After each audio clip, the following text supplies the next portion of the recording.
Assalamualaikum warahmatullahi wabarakatuh. Perkenalkan, kami dari kelompok 2 dengan beranggotakan saya Yulianti dan rekan saya Isma Siti Rohmah.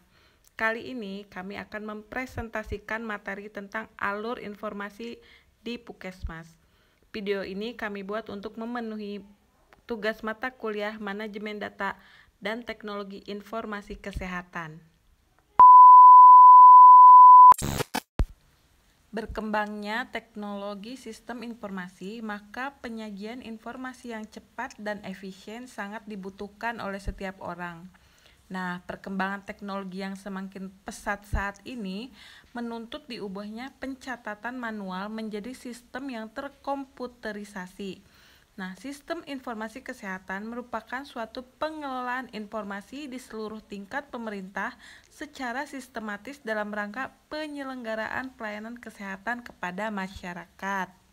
Jadi, sistem informasi kesehatan adalah seperangkat tatanan yang meliputi data, informasi, indikator, prosedur, perangkat, teknologi, dan sumber daya manusia yang saling berkaitan dan dikelola secara terpadu untuk mengarahkan tindakan atau keputusan yang berguna dalam mendukung pembangunan kesehatan. Nah, gabungan perangkat dan prosedur itu kemudian digunakan untuk mengelola siklus informasi, mulai dari pengumpulan data sampai pemberian umpan balik informasi tersebut untuk mendukung pelaksanaan tindakan tepat dalam perencanaan, pelaksanaan, dan pemantauan kinerja sistem kesehatan. Mengapa perlu dikembangkannya sistem informasi kesehatan? Yaitu agar dapat mentransformasi data yang tersedia melalui sistem pencatatan rutin maupun non-rutin menjadi sebuah informasi. Nah, kemudian sistem informasi kesehatan ini terintegrasi. Mengapa? Karena dengan menggunakan sistem informasi terintegrasi, maka layanan kesehatan dapat lebih efektif dan efisien dalam mengelola data-data yang dibutuhkan selama operasional, mulai dari laporan kesehatan pasien, rekam medis, daftar stok obat-obatan, hingga manajemen seluruh karyawan yang ada. Puskesmas merupakan salah satu instansi yang bergerak di bidang pelayanan kesehatan masyarakat. Sebagai instansi yang bergerak di bidang pelayanan kesehatan, biasanya di Puskesmas sudah menggunakan sistem informasi kesehatan. Seperti yang sudah dijelaskan oleh kelompok-kelompok sebelumnya, sistem informasi kesehatan di Puskesmas salah satunya adalah menggunakan Sikda. Apa itu Sikda? Sikda merupakan sistem yang dirancang untuk dapat memenuhi berbagai persyaratan minimum yang dibutuhkan dalam pengelolaan informasi kesehatan daerah, dari proses pengumpulan, pencatatan, pengolahan, sampai dengan diseminasi informasi kesehatan. Aplikasi Sikda juga berlaku secara nasional yang menghubungkan secara online dan terintegrasi seluruh puskesmas, rumah sakit, dan sarana kesehatan lainnya, baik itu milik pemerintah maupun swasta, dinas kesehatan kabupaten atau kota, dinas kesehatan provinsi, dan Kementerian Kesehatan.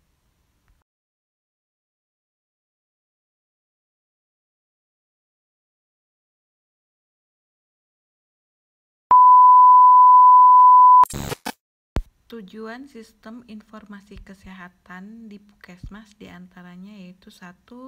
Meningkatkan kualitas manajemen Puskesmas secara lebih berhasil guna dan berdaya guna melalui pemanfaatan secara optimal data, sistem pencatatan dan pelaporan terpadu Puskesmas maupun informasi lainnya yang menunjang kegiatan pelayanan kesehatan. Yang kedua yaitu sebagai pedoman penyusunan perencanaan tingkat Puskesmas dan pelaksanaan kegiatan pokok Puskesmas melalui mini lokakarya. Kemudian yang ketiga yaitu sebagai dasar pemantauan dan evaluasi pelaksanaan pelayanan di Puskesmas. Dan yang terakhir adalah untuk mengatasi berbagai hambatan pelaksanaan program-program pokok yang ada di Puskesmas.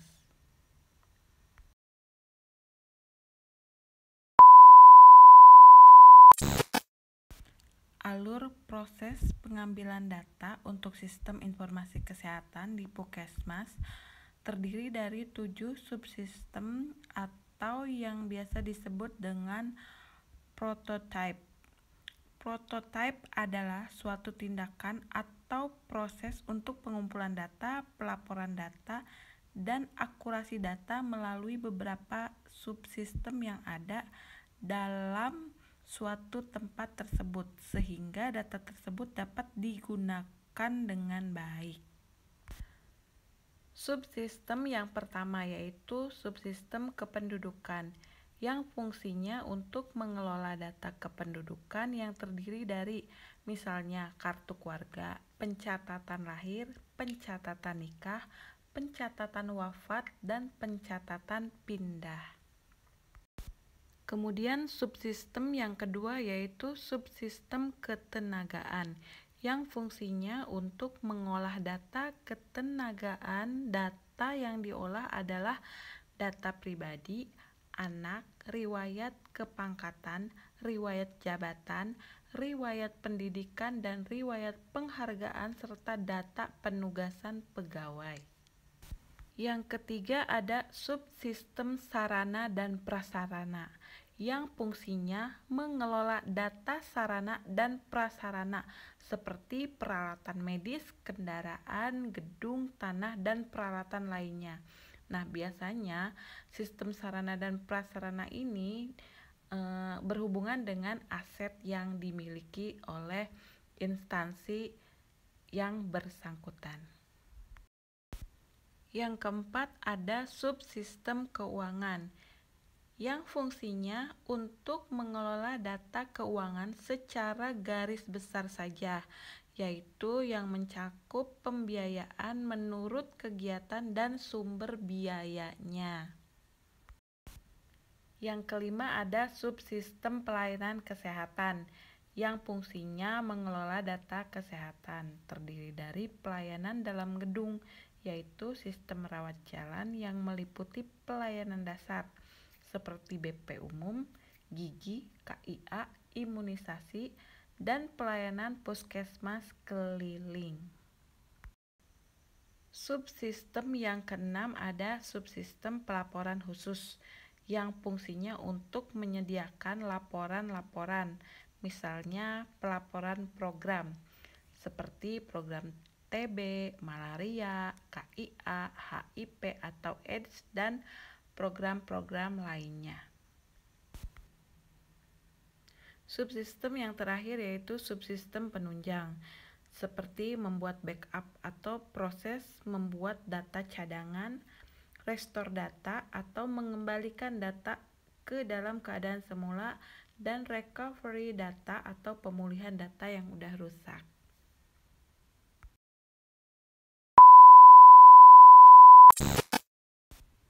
Selanjutnya kita masuk ke dalam alurnya. Yang pertama dimulai dari pendaftaran.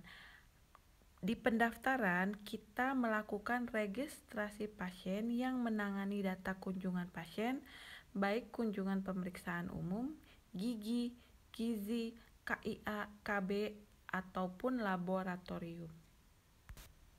Kemudian kita masuk ke tahap pemeriksaan atau pemberian tindakan medis. Nah, berdasarkan jenis pemeriksaannya, subsistem ini diklasifikasikan menjadi pemeriksaan umum, pemeriksaan gigi, kunjungan atau konsultasi gizi, kunjungan imunisasi, kegiatan KIA, kegiatan KB. Nah, apabila serangkaian pemeriksaan tersebut membutuhkan pemeriksaan penunjang lainnya, maka dilakukan di bagian pemeriksaan laboratorium.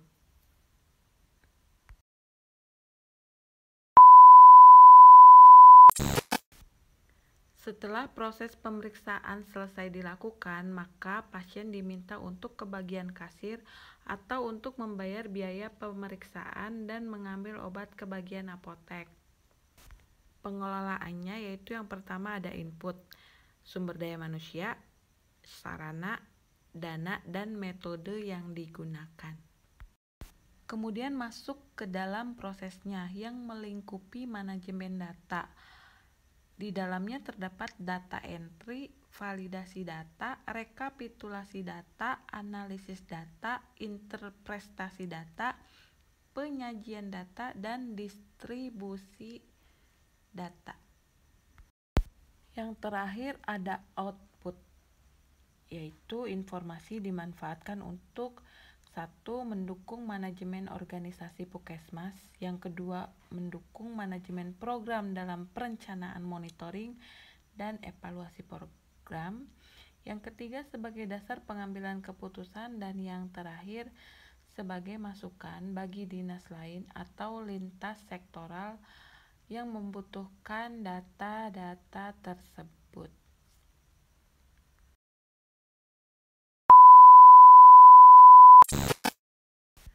Nah, kemudian di sini ada bagan alur sistem informasi Puskesmas.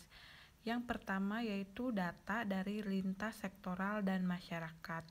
Datanya didapat dari siapa? Nah, datanya didapat dari penanggung jawab 6 program pokok ditambah program pengembangan seperti bidan, sanitarian, gizi, kesehatan indera, kesehatan jiwa, UKS, dan lain-lain. Kemudian data juga didapat dari upaya kesehatan perorangan seperti yang telah saya jelaskan di atas tadi, dimulai dari proses registrasi pendaftaran, pemeriksaan, sampai dengan obat-obatan atau apotek. Nah, kemudian data dari manajemen Puskesmas pun didapat dari tata usaha, kepegawaian, keuangan, aset, dan lain-lain. Dari upaya kesehatan masyarakat pun didapat seperti pelayanan luar gedung, yaitu seperti Pustu, Pusling, Posyandu, Polindes, dan lain-lain.